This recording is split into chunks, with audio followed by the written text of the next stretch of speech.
You're listening to The Scrimmage with Daniel Hargrove and Justin Domashevitz.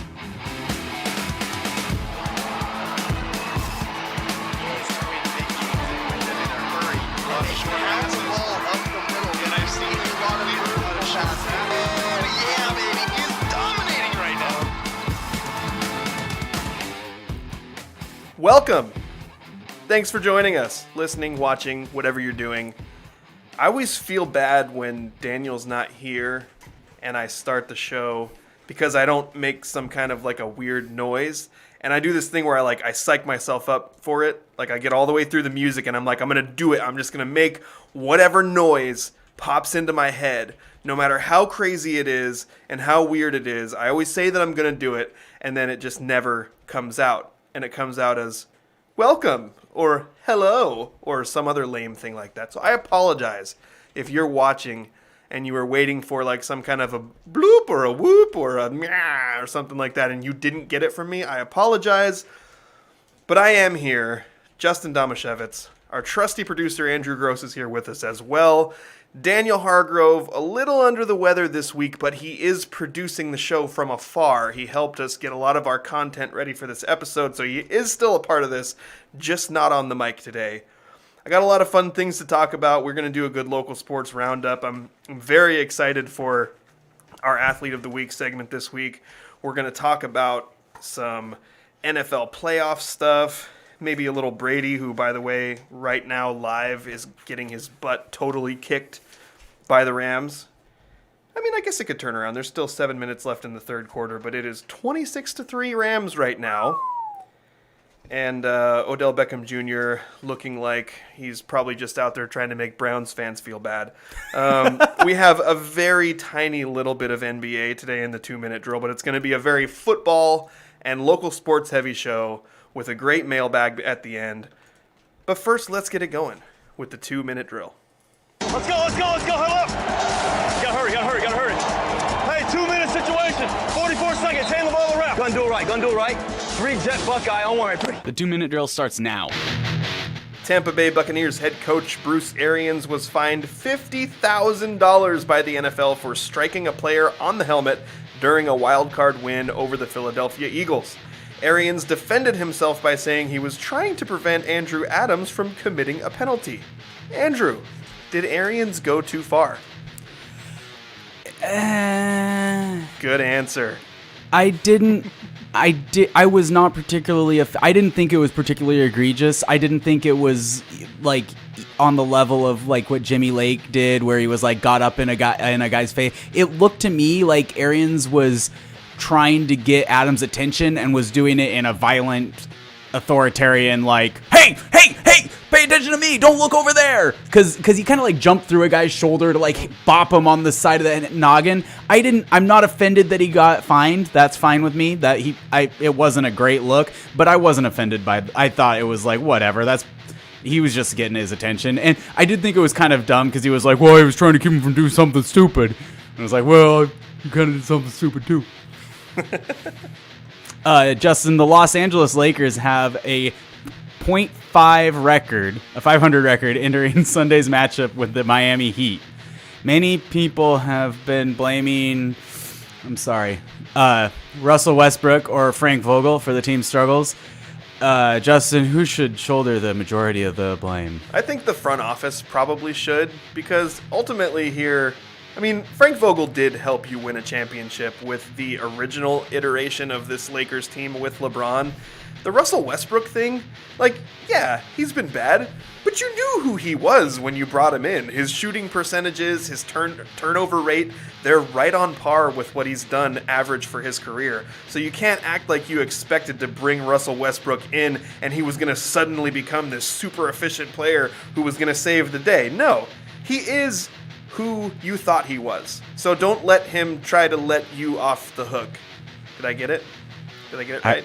Who is Russell Westbrook? Yeah. I definitely did not expect that when I brought him in. This year's Super Bowl halftime show will feature Eminem, Snoop Dogg, Mary J. Blige, Dr. Dre, and Kendrick Lamar. An official trailer was dropped last week. Andrew, What's your interest level in this halftime concert? Uncomfortably high, Justin. Yeah, me too. I'm so into it. I have never been excited about a halftime show. The most excited I've ever been about a halftime show was, oh, that's interesting. I might look at that through the window as we're playing catch. I'm staying in for this one. This is going to be awesome. I'm worried about it. Am I getting old, Justin? Yeah. Oh, no. Yeah. Justin, should the Arizona Cardinals consider moving on from head coach Cliff Kingsbury after a disastrous end of the season? I do think that there should be some level of concern about the fact that even dating back to college, Cliff Kingsbury's teams, basically every single year of his head coaching career, have finished horribly. Bottom line, though, Is he the anti-Pete Carroll? maybe. But since you brought him in, 5 wins the first season, 9 wins the second season, 11 wins the third, and you made the playoffs. So I feel like you have to give him that next season to see, can you build on that? Can you get better? Can you correct this specific thing that you need to and finish better? Like, whatever you need to do. Make the season finish better than bad.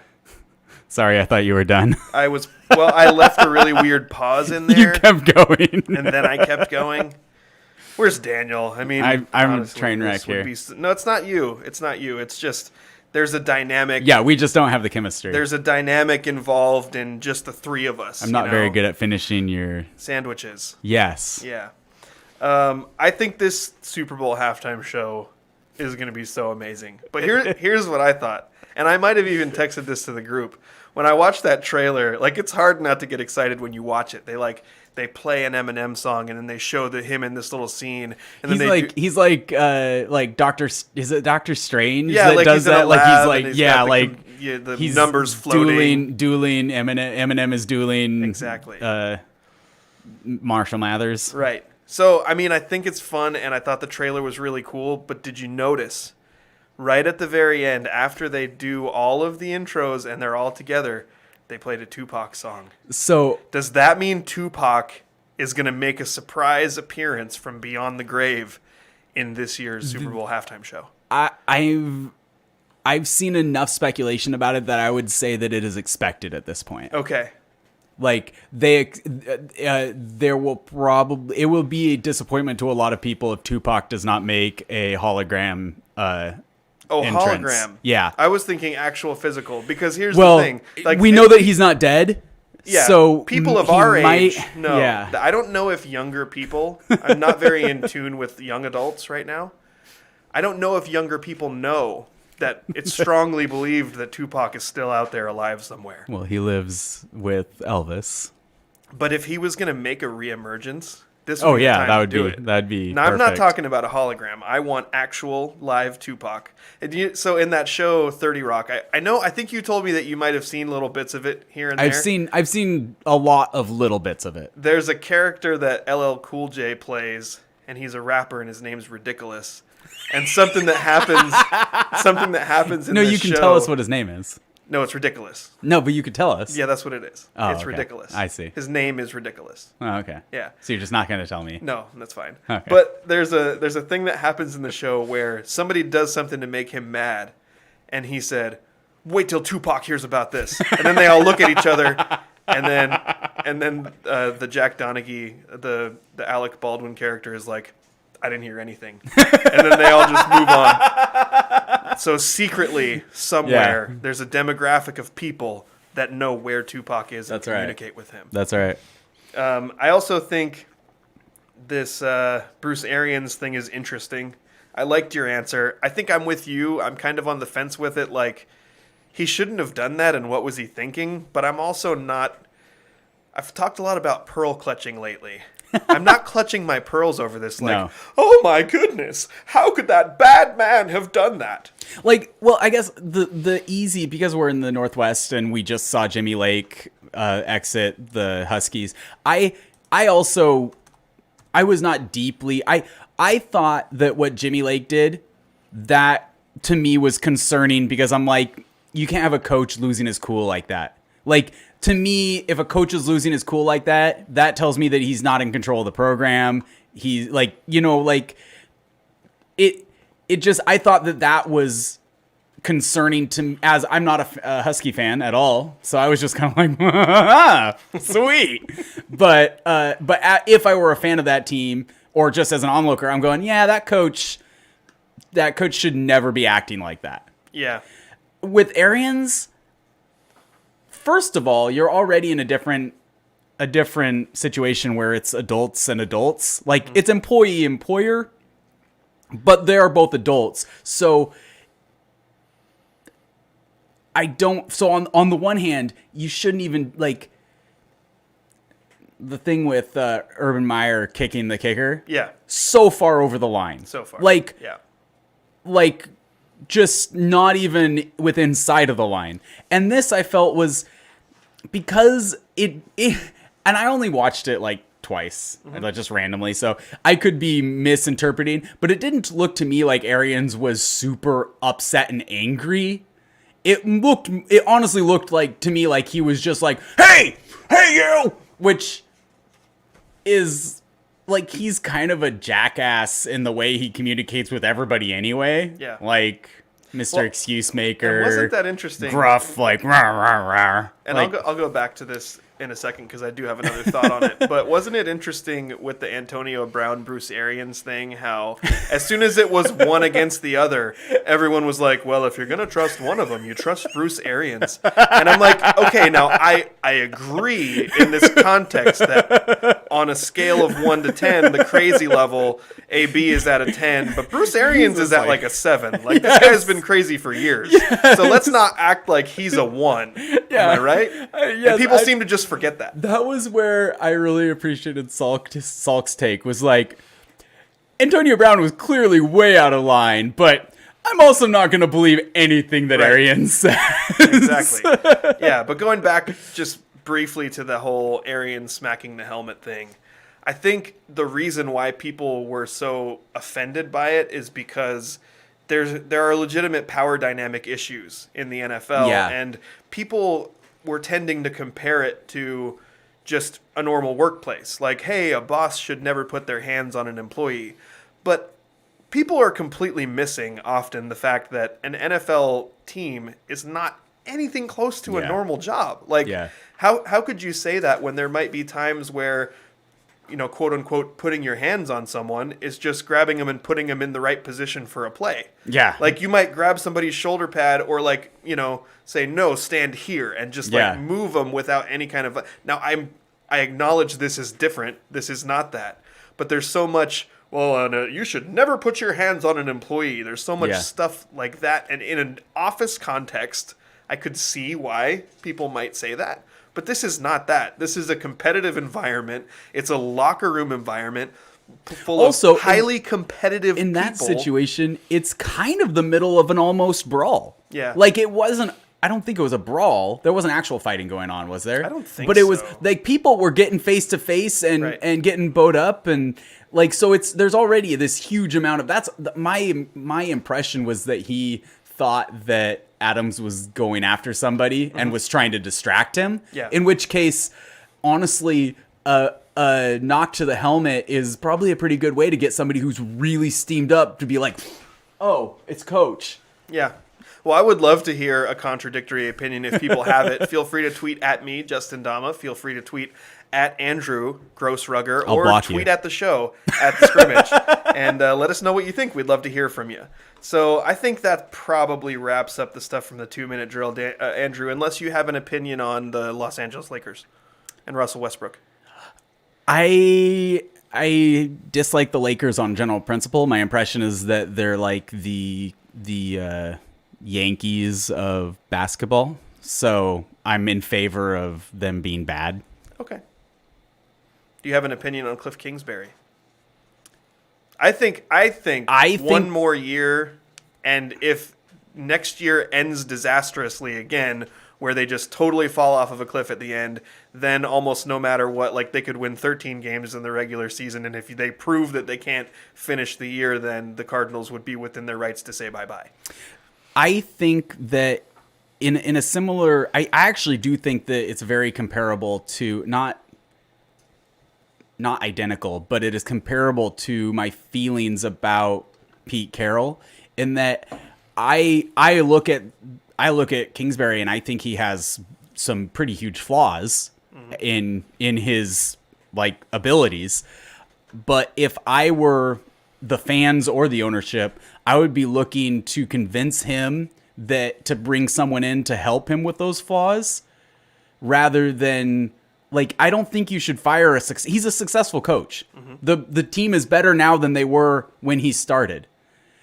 If you don't have a better coach, don't fire your good coach. Work on improving him. Be like, look, this keeps happening. You're terrible at calling games. We want you to be the head coach. We need you to find someone who knows how to play Madden. And we want you to put him in charge of game management so that you're not wasting timeouts and doing stupid things that ruin the ends of your games. Because that's one complaint that I see a lot about Kingsbury is he's really, really bad at time management. You know what's so funny, time management is a solved problem. Yeah, but it's not a mystery. Yeah. If you don't understand it, find somebody who does and pay him $100,000 a year to do it for you. But don't we end up saying that about so many of the top coaches of the top teams in the league? Yeah, well, absolutely, because people are successful at head coaching in the NFL because of their personal, like, or because of their communication skills, their coaching skills, their leadership skills. All of those things have nothing to do with how good you are at actually managing a football game. It's why I've for quite a while now, I have felt like it should be you should have an offensive coordinator, a defensive coordinator, and a game manager. Or a game management coach, something like that. What would be the specific responsibilities of a game management Clock coach? Management and timeout and penalty management. I mean, obviously, you're going to be like players can call timeouts and stuff, so they'd be working with players like these are the situations where we take timeouts. This is how we want to do that. But that sort of thing, just like an offensive coordinator is running the offensive game plan, the coach is responsible for hiring that guy and for setting their direction and for creating the game plan. But the offensive coordinator coordinates the offense. I think that there should be a coach whose job is to make sure that you don't end the game running out of time in spite of the fact that if you weren't an idiot, if you understood how the game worked, you could keep time. We'll get to Dak Prescott and the Dallas Cowboys later because that is something that would help them too. Even though it was a week ago, it happened after we did our last show, and I really want to talk about it. Mind-blowing. I want to talk about it a lot. But for now, we're going to move really briefly into a segment that has become my favorite part of the show. Oh, no. Serving questions up on a silver platter where the points are made up and the rules don't matter. Time for Stump Andrew. I knew the word. Stump Andrew. I don't like that. Well, here's what we're going to do. I have one question for you. I've got Google at the ready. All that Stump Daniel really is a chance to share fun trivia with our listeners, right? In a way that embarrasses Daniel. I feel like we've gotten away from Brought that to model. you by the law offices of Justin A. Domashevitz. Justin? No, I don't have a law office. The law office of Jeffrey A. Domashevitz. But I feel like the model I'm of flustered. using Stump Daniel as a means of weekly humiliation, I feel like we've moved on from that. I feel like have been we've rather evolved past that now. I feel like it's more like, hey, instead of trying to make somebody feel bad about themselves, let's just do something that shares cool, fun trivia with our listeners. That sounds great. Okay. Today, Cooper Kupp has over 100 yards receiving. The game's not over. It's still in the third quarter, but he is over 100 yards receiving. And it is the 12th time this season, including regular season and playoffs, that Cooper Kupp has been over 100 yards. 12? Wow. That ties Cooper Kupp with the all-time record for most 100-yard receiving games in a season, including playoffs. What player held the record, and I guess technically still holds a share of the record, of most 100-yard receiving games, regular season and playoffs combined? I'll give you a few guesses. This so far this year, Yeah. he tied himself. No, he tied the record, which is 12. What was the I other? thought you said that he tied Cooper Kupp. No, Cooper Kupp tied the record. Oh, tied. Okay, I got you. Yeah. So who was the original Who holder? is the who is the co-holder and Yes. will be if he gets another 100 yards Will be this second postseason, place. then he'll be second Yeah. place. And I'll give you a few guesses here. Okay. What's your first one? Oh, I thought you were going to multiple choice it. Okay. Nope. Gosh. So you want to think 1,200 great receivers, yards and since that- we're going regular season and playoffs, it's going to be probably teams who made it deep into the playoffs. But also, This there's is a receiving certain yards? point, yeah. Okay. There's a certain point you can't go back too far because teams didn't pass that much. If you go back, beyond like mid '80s, I guess. Yeah, I don't know. When Dan Marino sort of changed. I don't know names that old anyway. Okay. I'm very young. Yeah. Uh, You're so young that you're really excited about this. I'm trying to halftime remember show. the name of the stinking receiver that I need to guess. What team did he play for? Barry Sanders? Barry Sanders is a running back That's what I was who afraid played for the of. Lions. That's what I was afraid That's of. a terrible guess. Yeah. Terrible. I thought you meant running yards. Were we not talking about all-purpose You yards? 30 seconds ago clarified it's receiving yards. Randy Moss? Decent guess, but no. Did he play for the Vikings? He played for the Vikings. They Okay. did have some good teams with Chris Carter and I think Randall Cunningham played there at the same time too. But it is not Randy Moss. That was a lot better than your first guess. Chris have a fall guy Carter. It is that not correct? Chris have a fall guy Carter. No, that wasn't a guess. I was just like, that's that Chris Carter, right? Yeah, that Chris okay. Carter. I would just I don't want to dwell on the Barry Sanders thing, but not only did you pick a running back, you picked a running back that had virtually no playoff success. No, his whole career. that's what I was. You're that's what mixing I him said. up with somebody else. I Is am. what's happening. Yeah, Yeah. and I don't remember. You're trying to come up with Jerry Rice, is what you're doing. Yeah. Yeah, that's not it either. It's not right, Jerry Rice, but Jerry Rice is who it, and he played for the 49ers, right? Yeah. Okay. During Super Bowl runs, that would have been a great guess, but also wrong. Okay. I feel better though. Thank you because that really was where I was like, yeah. Okay, one more guess, and if you don't get it, then I'll just reveal the answer. Wes Welker. It is not Wes Welker, although I feel like that was a pretty good guess too. I Because that guy I was thought it'd be a sneaky one. Yeah, possession receiver, racked up a lot of Yeah. yards, went to a lot of Super Bowls. The answer is, in fact, Michael Irvin. The Dallas Cowboys in kidding. 1995, Michael Irvin had 12 100-yard receiving games, including the playoffs. In '95. Yeah, That was before they allowed the forward pass, isn't it? I don't think so. I don't think so. Oh. And just as a little aside here, this was something I found on ESPN Stats and Info. If you're wondering why... Terrell Owens. That was another one I should have guessed. I wasn't trying to think of him, would have but been that a would good have been a guess, good but guess. also yeah. not the right answer. Yeah. Yeah. I experienced that mind blankness that Daniel complains about. I couldn't come up with anyone's name. If you're wondering why the Rams held an enormous advantage in the first half, the Rams pressured Tom Of Brady today's game? on 8 of his 23 first half dropbacks. Aaron Donald was responsible for 4 of those 8 pressures, and Brady went 0 for 3 passing and was sacked once in the 4 plays that Aaron Donald pressured him. So, again, the trick to beating Brady in the playoffs is pressure. Good luck, though, because every team who ever played Brady in the playoffs tried to get pressure. I was gonna many, say- many were unsuccessful. What? You mean pressuring the quarterback is the key to beating the team? Yeah. Oh, that's So- crazy. That will conclude this edition of Stump Daniel / Andrew. I'm sure if Daniel were here, he would have gotten that question right on the very first try. Probably. Yeah. We do have some local sports. We're going to crown an athlete of the week. I'm very excited about this one. We have a kid that had a tremendous accomplishment last week who is going to be our athlete of the week this week. And I have a couple of little storylines from the NFL playoffs that I want to discuss. But first, let's take a quick commercial break. Stick with us. We'll discuss that stuff on the other side. Do you have a legal situation and need someone on your side? Let the law office of Jeffrey A. Damashevitz be your advocate. If you've been the victim of medical malpractice, suffered a personal injury, or need representation with real estate law, small business law, or estate planning, let Jeff Damashevitz put his 29 years of experience to work for you. Call Jeff Damashevitz today at 360-612-3991 or visit damashevitzlaw.com. That's DAMASIEWICZLAW.com. Welcome back. You are listening to or watching The Scrimmage. I'm Justin Domashevitz. Our trusty producer, Andrew Gross, is here with us as well. Daniel is at home helping produce the show from home, but not on the mic today.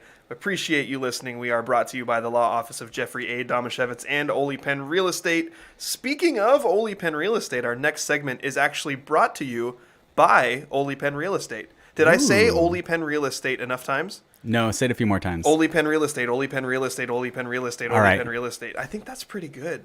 You try to say it 3 times fast. Ole Penn Real Estate, Ole Penn Real Estate, Ole Penn Real Estate. Now I don't feel so good about myself. I've been practicing Eminem songs all week since Does that trailer. Eminem rap about Ole Penn Real Estate a lot? No, he doesn't, but he talks really fast. Okay, well.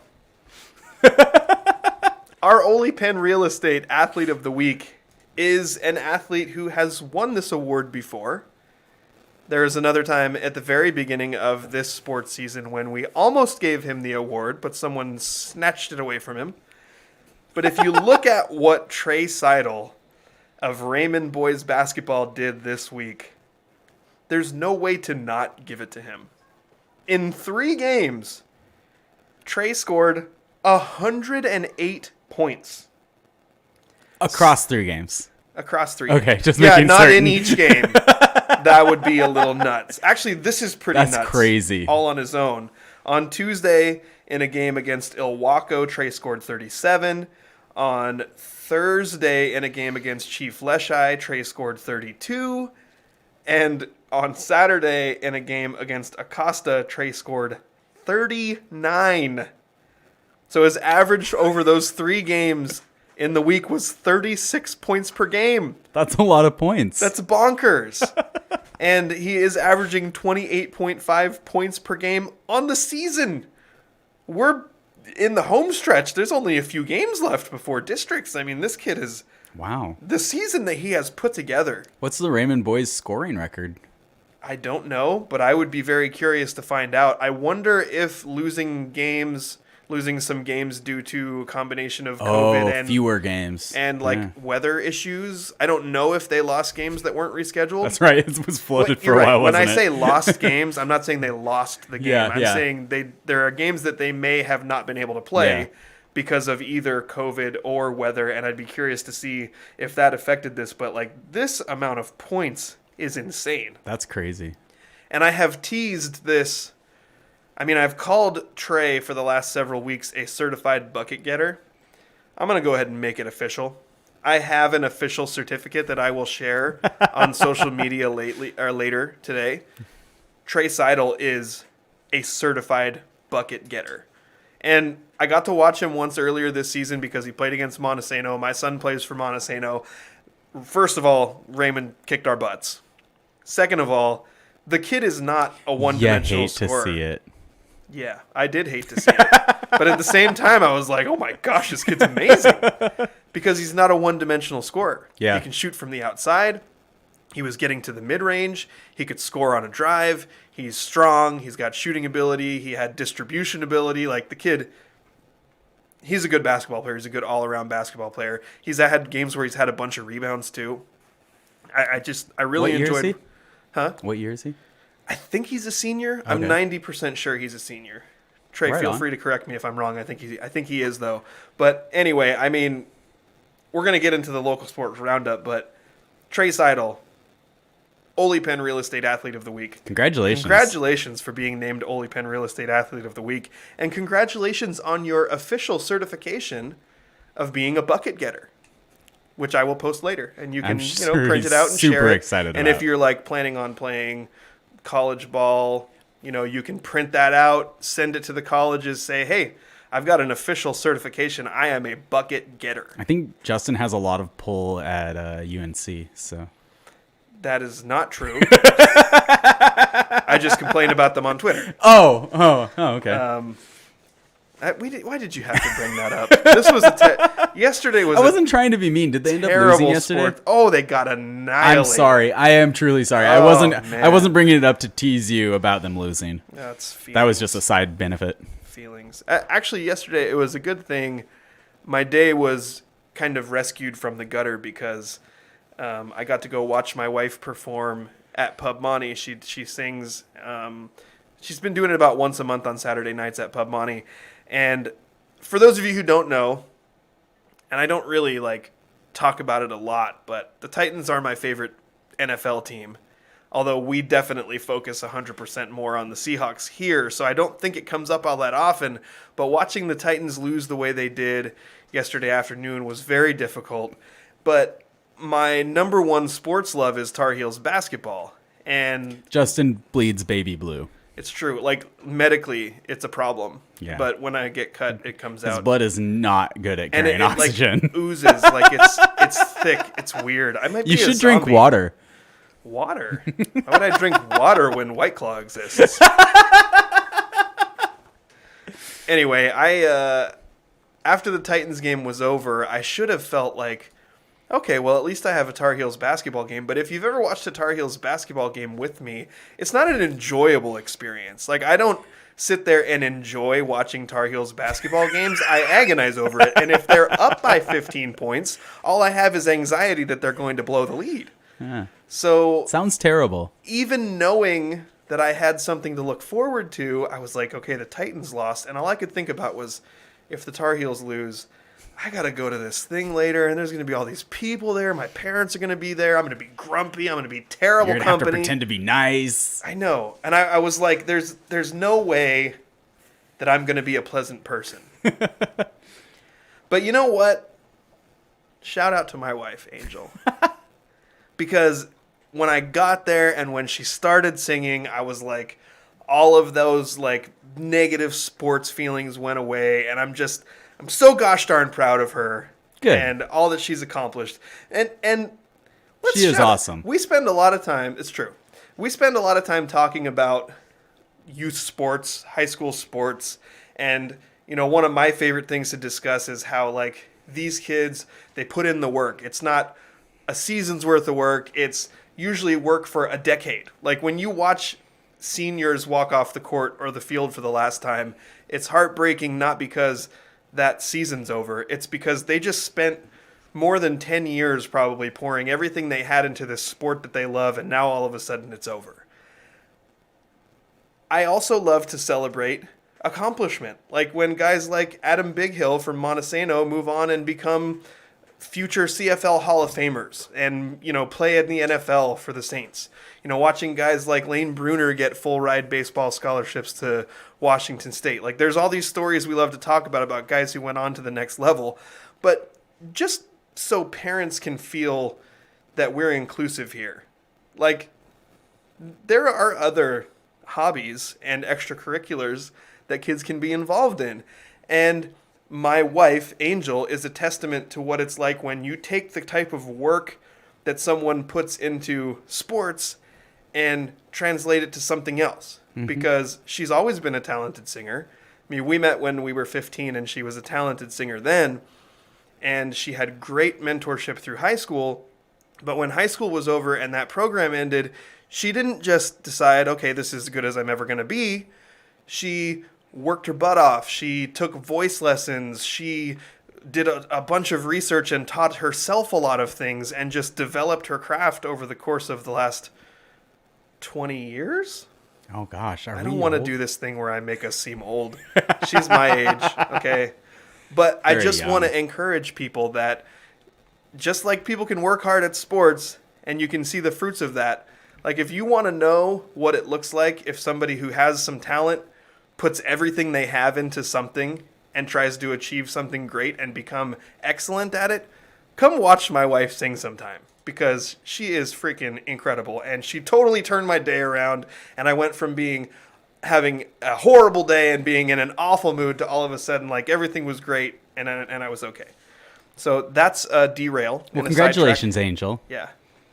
And congratulations to me for, landing a wife like Angel. I mean, I think I deserve a little bit of credit for that. Right? Is that wrong? We've always wondered about her taste. Is it wrong for me to try to steal the credit when I was just talking about how great she is? Yeah, probably. Okay. I can tell. Okay, so just behind the curtain, Andrew's wife, Johanna, is sitting here at the table with me. And at about 30% of the things I say, she is either hanging her head or shaking her head. So I know when I've said something that's not okay, just judging by her reaction. I'm surprised she's even still listening at this point. Yeah, she's struggling. She's struggling with me right now. Okay, well, anyway, let's get into the next thing, which is the local sports roundup. Hoquiam stayed in the Evergreen 1A League race with a 51-46 victory over Montesano on Thursday at Hoquiam Square Garden. Justice Stankovic for the Grizzlies had 11 points and 7 rebounds, and Jake Templer had 11 points and 5 steals. I would say also that I was at this game, and Jake Templer's points were at really pivotal moments. He had a stretch where the game was really close. I think it was a 1-point game, and then all of a sudden he had a layup, and then he had an and one, so it was like 5 points in about a minute of just Jake Templer helping build that Hoquiam lead a little bit.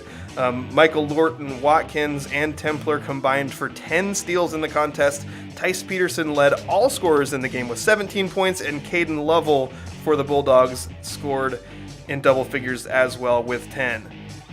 Andrew, am I allowed to call people out on this show? Okay, pause the music bed for a minute. I gotta say something. This is important to me. Okay. It's something I've been thinking about for weeks. I need to call out Montesano's student section. Oh. I want to say, first of all, at this Montesano Hoquiam boys basketball game, that was like electric, playoff intensity, great game. Fans were into it. The Grays Harbor Red rivalry game. It's the Red rivalry game.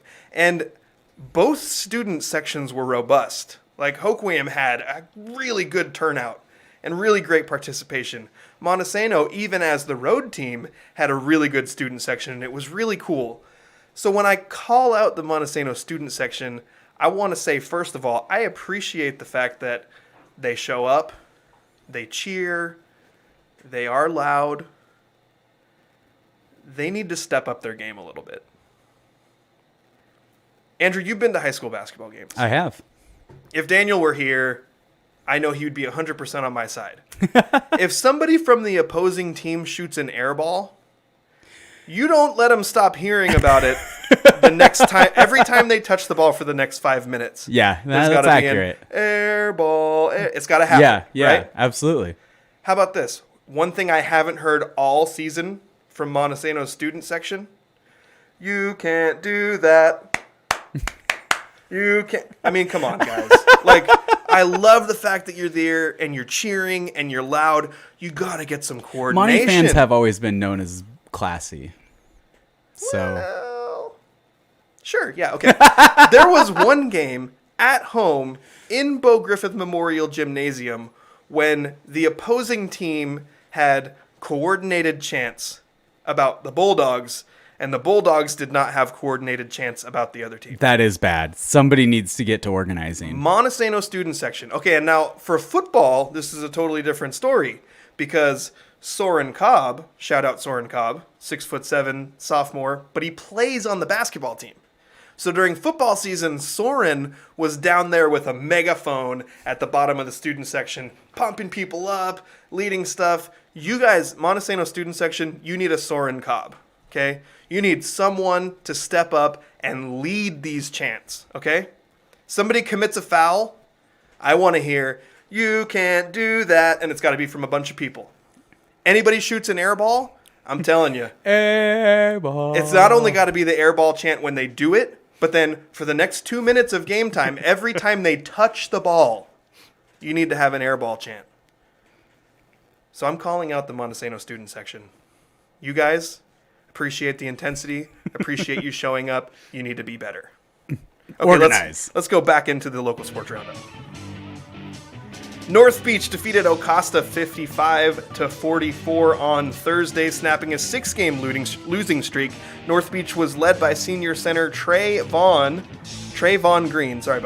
Green with 15 points, 14 rebounds, and 3 blocks. I think that kid is like 6'9". He's incredibly tall.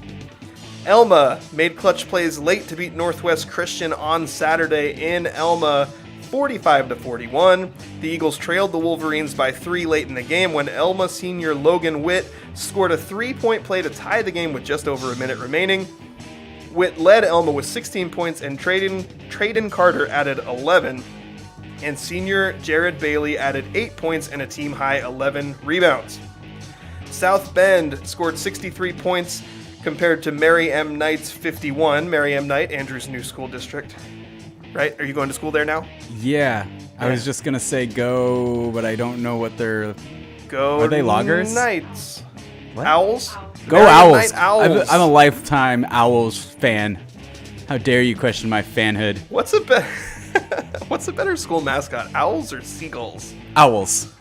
At least owls, like, catch live things and eat them. They're birds of prey, Yeah. right? Like, they're Seagulls cool, are too. are scavengers. One of my favorite things about driving on the highway at night is that every once in a while you get like an owl that flies in front of your car and it's like, whoa!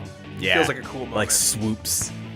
Okay, I have They're also sidetracked. I have really, derailed really this. quiet. I have derailed this segment for the final time. South Bend was led by Justin Yee's 15 points. Jordan Posada added 13.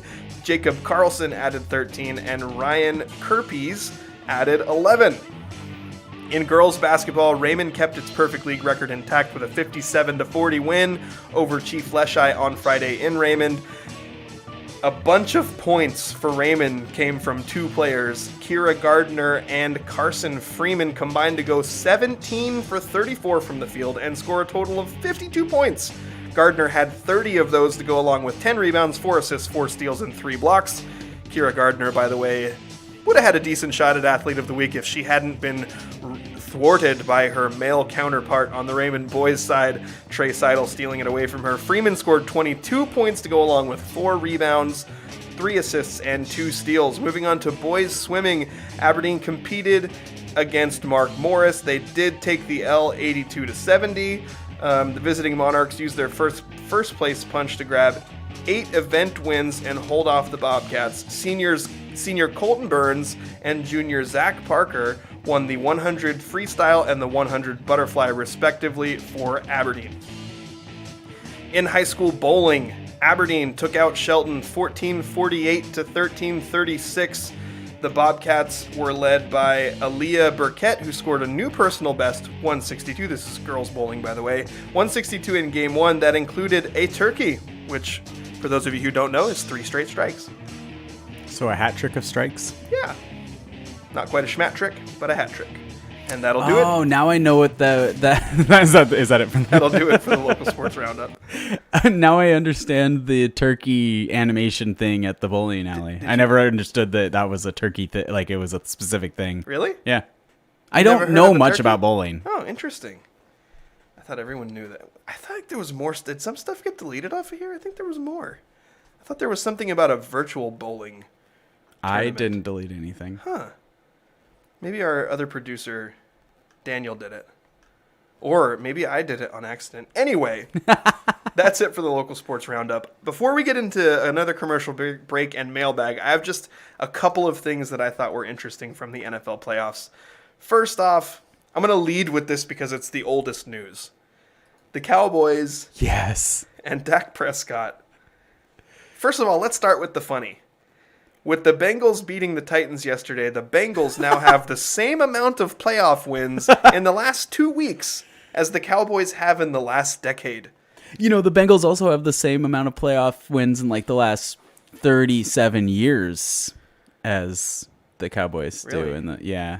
I don't think they've had playoff wins in a real long time. The Cowboys? No, the Bengals. I was saying they had the same amount. Yeah. I was trying to make it sound better. Well, yeah, for there the was Cowboys. that funny thing going around saying that no one had ever texted about a Bengals playoff win because the first text message was sent in 1992 and the Bengals hadn't won a playoff game since 1991. I believe they'd never won a road playoff game. Okay. And like in seriousness. I mean, we don't have to dwell on the Bengals beating the Titans. How crazy is it that both road teams won yesterday? Against the 1 seeds? Yeah. Yeah, that is pretty crazy. Especially because I feel like often when we look at those games, people tend to think, oh, those teams have great momentum, going into the bye. And I feel like as a nation, we tend to underrate the bye and overrate the momentum of those wins. Yeah. And so I was going into it thinking, man, both of these teams are looking really good, but I got to remember, like, these teams are fresh. They just had a bye. They're the number 1 seeds. They're the best teams in their conference, and then they both lost. Yeah. But going back to Dak and the Cowboys, I texted to our group when this happened, and I feel like I need to back off of it a little bit. But I was like, watching Dak Prescott's press conference after the game, I lost a lot of respect for the guy because I have felt always like he was accountable. He would say the right things.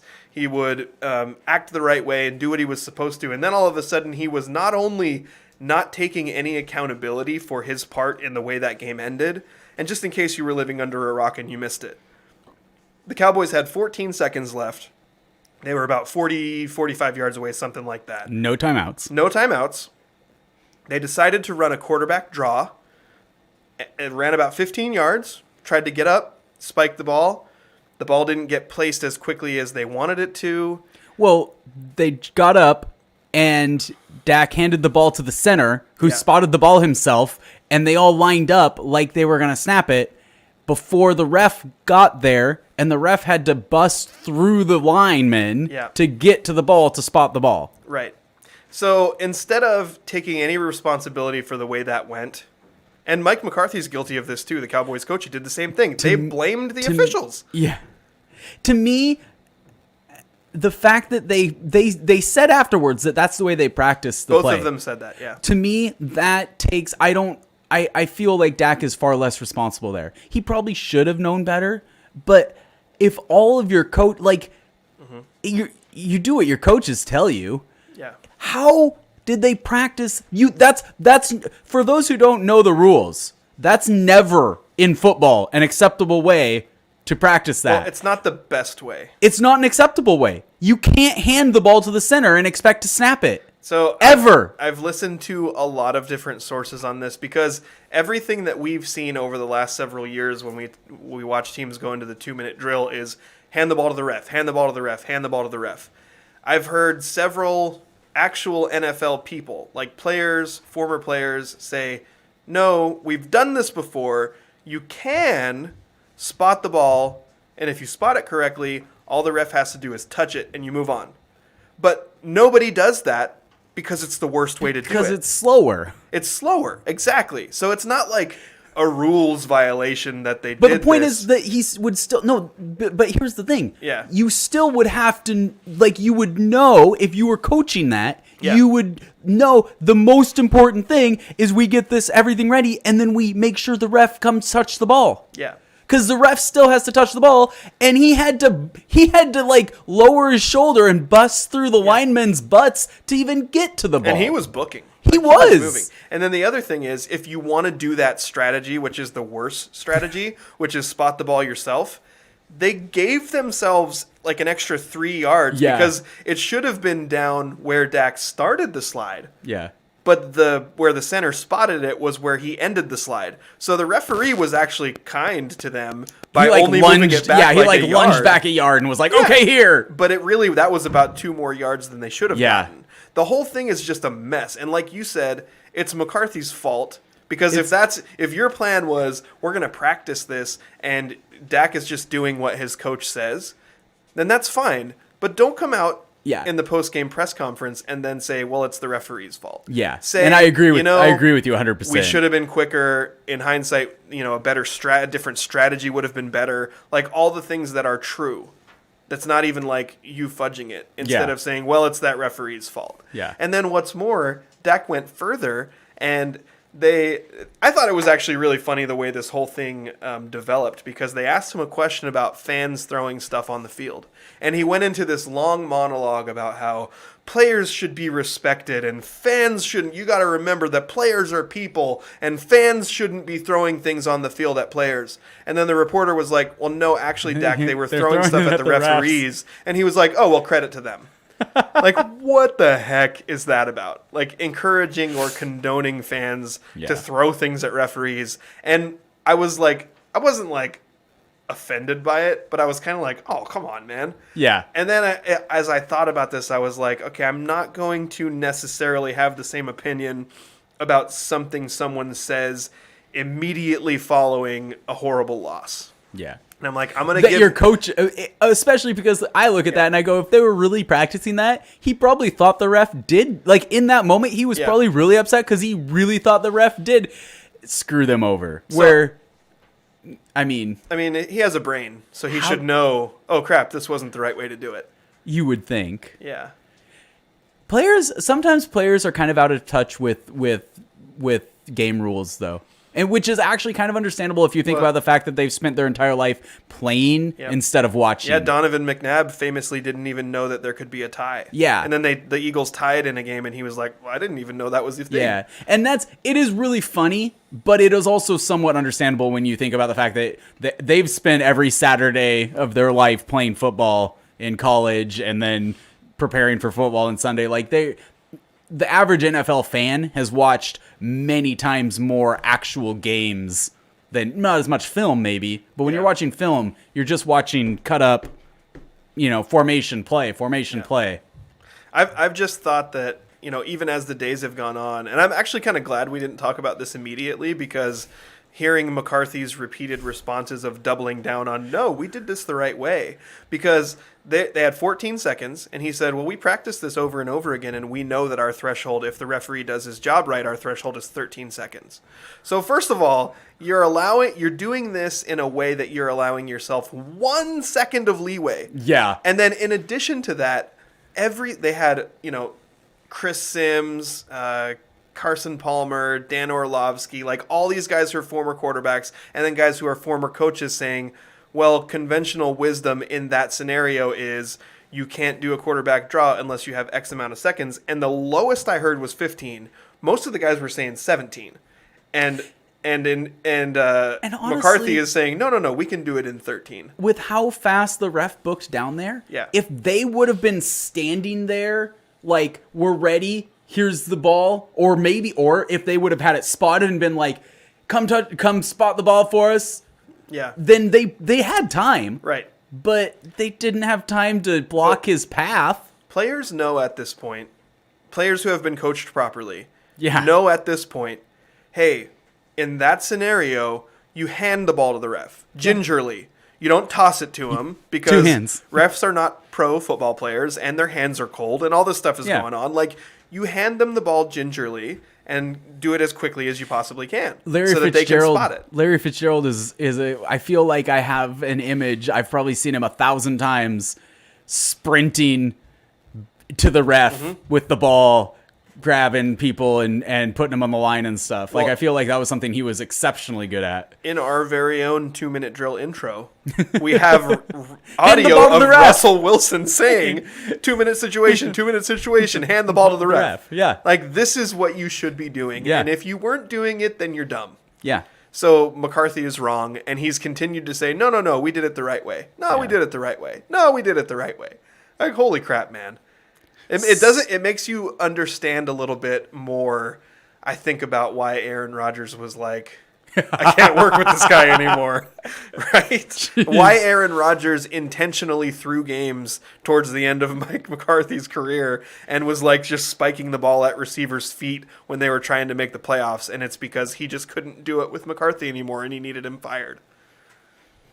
Yeah, okay. How'd that work out for him? Well, that's actually our next topic. Oh! Aaron Rodgers eliminated, which even though it looks like, and this is another stat that came up that I thought was really funny this week, even with Brady very likely eliminated because they're still losing by a couple scores in the fourth quarter to the Rams right now, Yeah. Brady has the exact same number of playoff wins against NFC teams as Aaron Rodgers does, when Aaron Rodgers has been playing in the NFC for 15 years and Tom Brady has been playing in the NFC for 2 years. They have the same amount of wins against NFC teams in the playoffs. That would be just Super Bowl wins. 6 for Super Brady, Bowl though. wins for Brady against NFC teams and last year's Super Bowl run. I mean, 10 wins, 10 playoff wins against NFC teams for Brady. Right, because I forgot the Bucks were NFC now. Yeah. Yes, Okay. but that's a So he got the whole staggering run. stat. That is. And especially after people love to glorify Rodgers and like, oh, he's this greatest talent we've ever seen, and oh, if he ever loses, it can't possibly be his fault. He wasn't good this week. He wasn't good. They hardly scored any points, and they lost. The 49ers were worse, though, to be fair. Apparently not. On offense. The 49ers offense was significantly worse. And there's I did learn Yeah. that the Packers had apparently the worst special teams. I saw a tweet that said the Packers had the worst special teams unit all season, and they definitely did lose that game for the Packers. I mean, I agree with you. Rodgers didn't light the field up, but special teams lost that game. Am I being too harsh on Rodgers? So my lasting memories of him, and I've never liked him. I don't think you can be too harsh on Rodgers. For me, it's a personal thing because I think he seems in general like a horribly unlikable person. I would agree with that. Smug and smarmy and know-it-all, and he's one of those like hipster guys that's just like, well, I just think about things a little bit differently and better than everyone else does. And that, like, even though, like, set aside how He's you like a feel, knockoff version of me. You're much better. You're much better. Set aside how you feel about Aaron Rodgers' actual opinions and just focus on like his The way he tone presents himself. and Yeah. the way he carries himself and presents himself Yeah. this season, this year. And I'm like, it just reaffirmed everything I feel about that guy. So yeah, I was celebrating the fact that he was eliminated. It was Even rough, though though, it's the because we had to root 49ers. for the 49ers for that to happen. So bad. But I dislike Aaron Rodgers more than I dislike the 49ers, apparently. Yeah, and actually, I'm with you there. I would have been happy to see the earth open up and swallow both of those teams, but I wasn't. I was like, yeah, Packers, suck it. Yeah. The other thing is, oh, sorry, go ahead. That does bring up the point, though, that we are going to have an NFC West championship game. I'm trying to jinx the Rams here intentionally, so it isn't going to work, but I'm intentionally trying to jinx 5.5 them. minutes left. The Rams have the ball, and they are up by 14. So how do you feel about that? Oh, wait, I'm sorry. Do the Bucks have the ball? Yeah, the Bucks have the ball. My bad. It's just that the guys on offense and defense are wearing the same uniforms. Could, like, Rams offense wear blue and the defensive players wear white or something? That would be less confusing for me.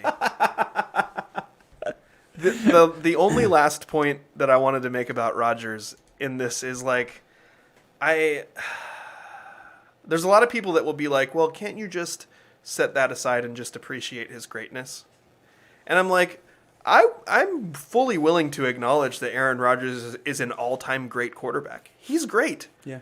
But I'm not going to be one of those people like all of the media guys who are like, oh, he's the most talented quarterback of all time. Nothing that ever happens bad to the Packers is his fault because he's so amazing. I'm not going to do that. He's a great quarterback, but he's not as good as you guys make him seem. Well, I would tend to agree with that, but also I take issue with this whole, like, you just have to appreciate. No, if he's the best quarterback of all time and he's not my quarterback, I hate his guts. Yeah. Like, I'm going to root against him. Yeah, screw Aaron Rodgers. I'll appreciate having seen him play after he's retired. Like, I'll be like, yeah, it was pretty, like, that was pretty special. Yeah. But I'm going to be like, I rooted against him every single time because he sucked. Yeah. Screw you, Aaron Rodgers. Yeah. Screw you, media. Screw you, listeners. Hold on. Too far? Hold on. Too Settle far? down. Sorry, I went too far. One more thing I wanted to bring up, and this is This is kind of a touchy topic for me. So the Titans lost to the Bengals. I am in a fantasy keeper league in which Russell Wilson has been my starting quarterback. I drafted him in my keeper league as a rookie, and I've had him ever since. I managed to snag Joe Burrow this year as my backup. And I'm looking at this going, if I can only keep one of these guys, and I probably will only keep one of them because I can only keep 6 guys. I have Nick Chubb, Christian McCaffrey, I have A.J. Brown, I have Deebo Samuel, I have Keenan Allen, I have another good receiver that I'm blanking on right now. Like, my team is totally stacked. I'm not going to be able to keep 2 quarterbacks. Moving forward, which one of these guys do I want? And is it ridiculous for me to even bring this up? Is it sacrilegious? No, I don't think it is because even Wilson is getting a little older, and this is a whatever the heck, it's a keeper league. But I love him. So Dynasty League, that's what they call it, right? Dynasty League's different. Actually. Oh, okay. So keeper. Yeah. Anyways, being a keeper league, I like you have a young quarterback that looks like he might be really good. So that would be that's a reasonable question, I feel like. Yeah. The thing that I worry about is it's the Bengals. Yeah. So I don't really trust. They just got sacked 9 times. I was really impressed watching him play yesterday. Yeah. Getting sacked 9 times and still making plays. Yeah. Well, yeah, because was this an on-air or off-air conversation? I think what I said was Joe Burrow looked really good every time he wasn't getting sacked. Yeah. Yeah. And he kept looking good even though he got sacked 9 times. Yeah. And that makes me say, yeah, you should jump on an awesome new quarterback. But he plays for the Bengals, and I wouldn't be surprised if he retired after 3 years. Yeah. Because he was broken, Yeah. like Andrew Luck. And fortunately, I don't have to decide this now. I can agonize over it for months. Oh, good. And then decide when I have to set my keepers in like September. But that's what it comes down to. Is like, do you trust the Bengals quarter? Nothing about Burrow, but Yeah. do you trust the Bengals quarterback to be a consistently good quarterback for the next decade? And obviously, what happens with Russ in the offseason is going to play a role in this. Well, because if he goes somewhere else, then you have to keep him.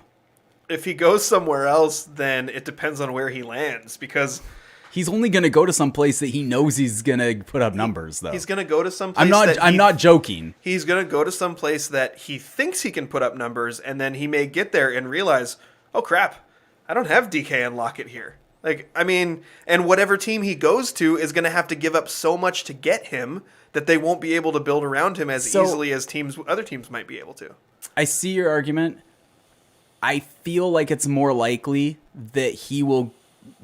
I feel like it would. So you're saying it's possible that he would go somewhere that he thought was good, but then the offense wouldn't be as good because I think it's far more likely that he would go somewhere and he'll put up a lot of points, or he would put up a lot of points because he would go somewhere that had the pieces on offense, but they'd lose a lot because the rest of the team around him wasn't. But I feel like he'd have to whiff pretty hard to not be able to put up numbers. I think if he were a free agent, it would totally change the way I feel about this. That's a good point. Because he could pull a Tom Brady and literally look at which team is the quarterback away. Oh, I'll go play for the 49ers. Like, he could do whatever he wanted. Yeah. And he could go somewhere that's already loaded with talent and they wouldn't have to give up anything to get him. The Rams. But instead, he's going to have limited options because if the Seahawks have a say in where he goes, they're definitely not trading him within the conference. They're going to trade him to someone in the AFC most likely. And then on top of that, like I said, that team is going to have to probably give up 2 or 3 first-round picks and maybe even a current player or 2 to get him there. So I feel like presumably the current quarterback. Depending on who it is, yeah. I mean, but if you're going to trade him to they'd never do this, but just as a hypothetical, if you were going to trade him to the 49ers, would you want Garoppolo? I'm not saying I would want Garoppolo, but I would expect Garoppolo to be part of that trade. Yeah, kind of because you have to have a start. The Seahawks don't have a starter. Right, like the Stafford Goff. Yeah, thing. so I feel like there would have to be, even if you, as an organization, even if the Seahawks were like, well, we're gonna get a starting quarterback. I'm just gonna throw this out there. I know they're in the NFC, but the Eagles have 3 first-round picks this year and Gardner Minshew. Dude, who was it that brought this up in national media? Somebody tweeted something about. I'm the only one who's brought it up. I think it was Daniel Jeremiah. It was only me. I think it was Daniel Jeremiah tweeted something about this, like, who says no to this? But he was saying Hurts. And I was like, Minshew. No, Minshew. I want Minshew. Yes. Yeah. Anyway, there's going to be a lot of interesting stuff to talk about with Russ and the Seahawks. I do want to say, I think that there is a 0 chance that Russ actually is traded. 0 chance? Yeah.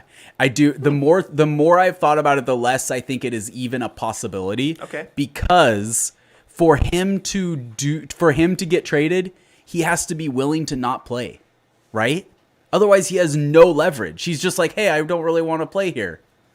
He has to be willing to take a year off and not play and actually convince the Seahawks, no, it's in your interest to move me. Well, that would be assuming that the Seahawks wanted to play hardball with him and force him to stay. But if he's requesting a trade, he is playing hardball. Like, that's hardball. That's dooming the Seahawks to mediocrity at best for the next several years. I feel like if Russ came to them and strongly said, hey, trade me, I'm not happy here, that the Seahawks would do everything they could to try to find a trade. And I'm not saying it's guaranteed because maybe they wouldn't be able to find a trade that would make them happy. Yeah, I think that it's incredibly unlikely. The more I think about everything that would have to work to make it happen, not just finding a trade partner, but also for him to have anything other than I'm not really happy. Mm-hmm. Well, that's okay. That you're not really happy. You're the best quarterback that we have available, and you're ours. He's going to have to come up with a new list of teams because his last list of teams was garbage. Yeah, it was. Total garbage. But anyway, things change. We got a whole offseason now to talk about Russ and what's going to happen with the Seahawks at quarterback. And we do still have mailbag coming up. Ooh. Just a reminder, the scrimmage is brought to you by Ole Penn Real Estate, Ole Penn Real Estate, Ole Penn Real Estate, and the law office of Jeffrey A. Domashevitz. I'm not going to say that one 3 times fast, even though it's my own last name and I should have lots of practice at it. But if you stick with us on the other side of this commercial break, we have mailbag. At Ole Penn Real Estate, we have solidified our foundation on 4 core values. First, we continuously focus on growing our knowledge in the market and in our practices to bring the highest level of competency to our clients. Second, we provide a high level of integrity, compassion, and kindness in every aspect of our business. Third, we put the human element above business through humor, enthusiasm, and patience. And last but not least, we proactively respond to the needs of our clients. Our mission is to create a personal real estate experience, one person and one home at a time. With Ole Penn, it's personal.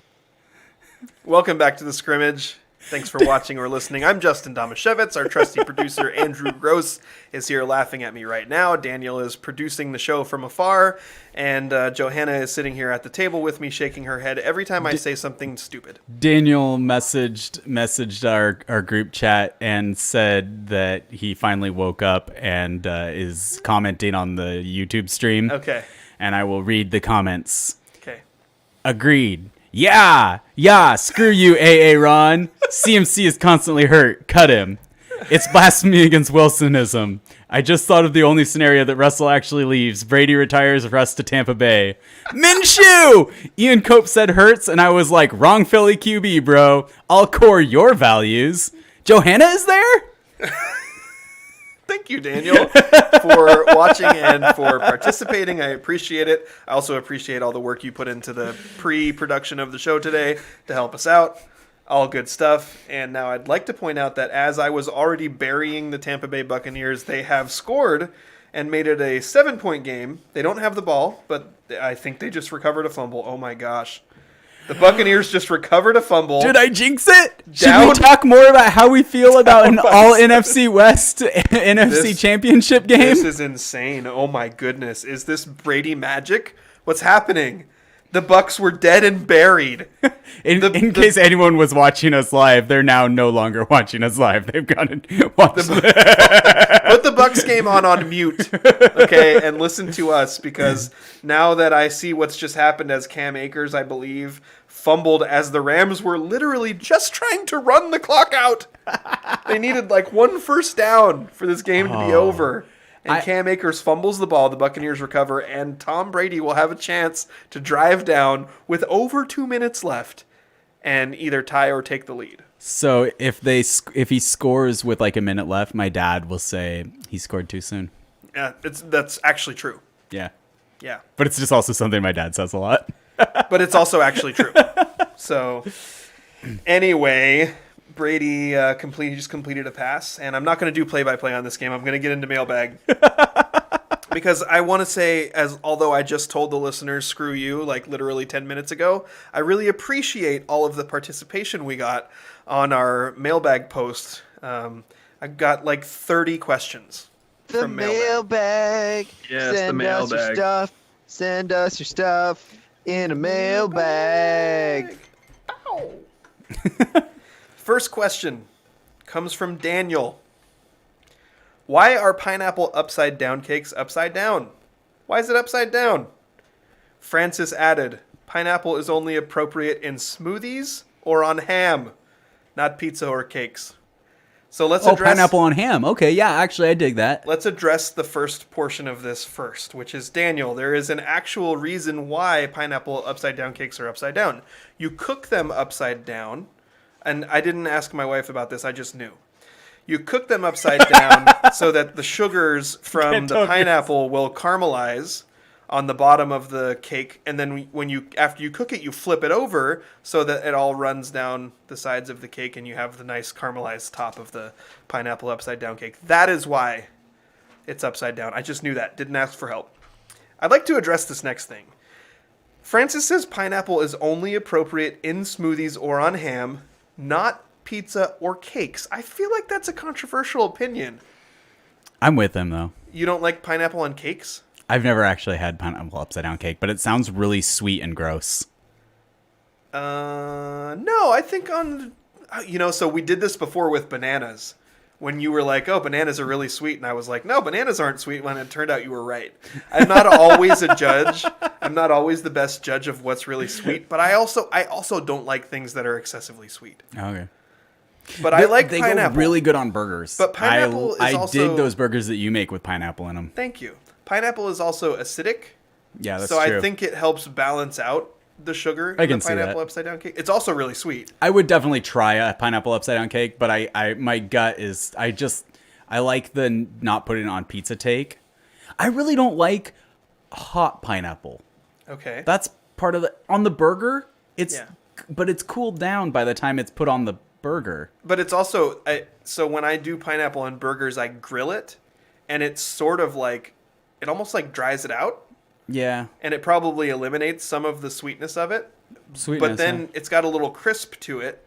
And you're right, it's definitely cool before you take a bite of it. Because what I think of grilled pineapple's cool really like quickly. Hawaiian pizza, it's not that it tastes bad, it's that it has lava chunks on it. What? And they fall off unless you put the cheese on the top, which it seems like nobody does. But actually, chunks of lava on a Hawaiian pizza would actually be fitting. That would be fitting. Ham, pineapple, and chunks of lava. But why is it ham and not Spam? Wouldn't a real Hawaiian pizza be Spam and pineapple and chunks of lava?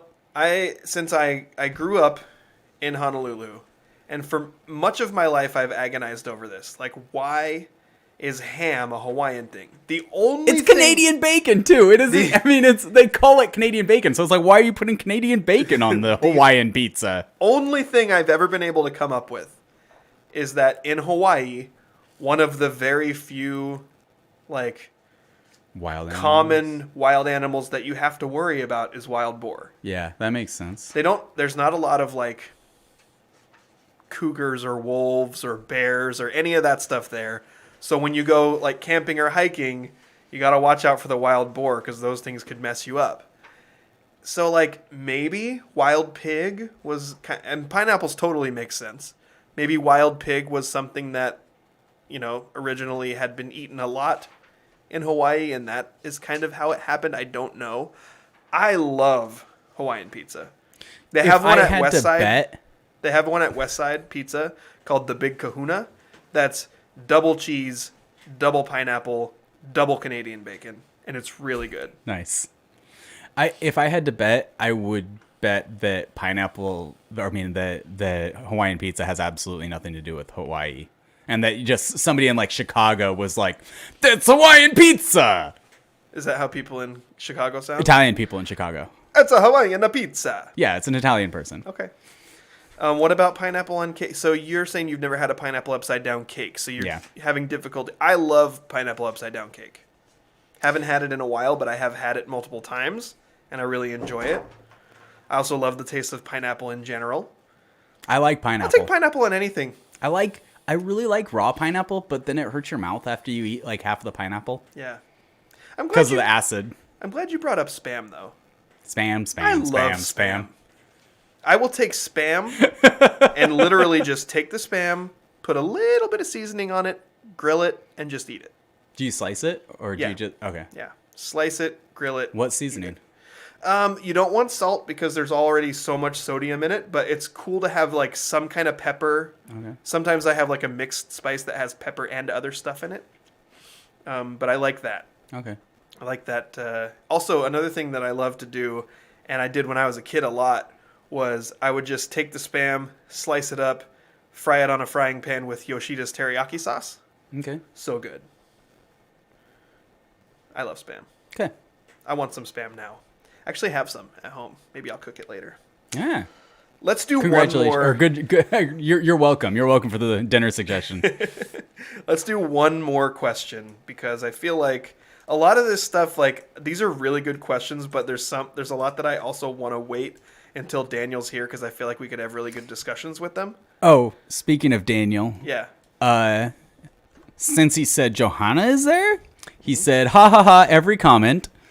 NFL will not let Brady not go to the Super Bowl. He's going all in on the conspiracy theory. I actually have some sympathy for that one. He might be right. So they're no longer upside down? Question mark, question mark, question mark. You cook them upside down and then you flip them right side up to eat them. Okay, so you eat them up right side up, but you call it pineapple upside down cake because you cook it upside down? Yeah. Okay. Warm pineapple is weird. And he says, and wild chickens. I think he means you have to watch out for wild chickens in Australia? Hawaii. Are wild chickens a danger? I'm sure that is true in some places. I did not have that experience as a child of having to watch out for wild chickens very many places. Oh, okay. Maybe not a Honolulu thing. Maybe a country thing. Well, I think that like there's certain parts of even on Oahu, the main island that Honolulu is in, there are very, very different parts of the island that are, you get like, there's a really different aesthetic and feel to them when you go there. And many of them I didn't spend a lot of time in, but only spent a little bit of time in. And some of that, there's probably some like more farmy land that had a lot of wild chickens. I'm curious how Daniel arrived at that watch out for wild chickens in Hawaii thing. I am not sure what island that he was on, but he and Courtney were in Hawaii a year or two ago. Interesting. They must have encountered some dangerous wild chickens. I'll have to discuss that with him because I'm curious. He's only been to Kauai. Oh, okay. I went to Kauai once when I was a kid, just on like a little family trip. So I don't know much about that. Is that island. where your little brother got eaten by a chicken? Yes. Nah. That was a lie. Oh, okay. We're going to do one more question, then we're going to wrap up this show. Steve says, assuming Russell Wilson is back, what's the most glaring thing the Seahawks need to focus on this offseason? I think there's something really obvious. Andrew, what do you think? Pass rush. Pass rush would be my number 2. Yep. Oh, okay. What's your number 1? My number 1 is actual top-level offensive line. Like, not, as like Daniel was pointing out last week on the show, not spending a tiny bit of money on 15 offensive linemen, but spending more money on like 8 offensive linemen and putting together an actual offensive line that is like NFL quality. A full one. I would put that number 2 just because I think... Number 2 is poo. I would put it... I would just switch. I've got the same top 2 as you, but I would go... I feel like the pass rush... I feel like the offensive line is the second biggest issue, but I think the offense in general... I expect the offense in general to be a lot better. Even if nothing else changes, I expect it to be a lot more coherent in a second year of Shane Waldron's offense, or him being in charge of it. So I expect the offense to take a step forward no matter what, and the defense desperately needs pass rush. Mm-hmm. So I think we agree that they need to be better in the trenches. Yep. Yep. Get some big guys. A lot of the best teams are built from the inside out. Let's do that. You know what I want? I want to watch the Seahawks play Gardner Minshew and get 9 sacks in the playoffs. I want to see dope. that. I want to see them win when they do that. I was going to say, do you want them to do that and lose like the Titans did? Or... But I think Russell Wilson can pull a win out where Ryan Tannehill might struggle. Oh my gosh, the Bucs scored. It's a tie game. Did they really? It's a tie game with 42 seconds left. And with that, we're going to close the show so you can go watch the end of it. So thank you for listening to The Scrimmage, which is brought to you by Ole Penn Real Estate and the Law Office of Jeffrey A. Domashevitz. I am Justin Domashevitz. Also, Daniel, the absentee producer, Hargrove, not with us today. He's not physically with us today, but he was with us in spirit, and he assisted quite a bit with the show. Also, our trusty producer, Andrew Gross. And also, thank you to Johanna for sitting there and helping me know when I was being dumb and when I was being smart, which being smart was not very many times. But thank you for listening to the scrimmage. Daniel agrees that poop is your number two and two. O-line is number one. Number 2.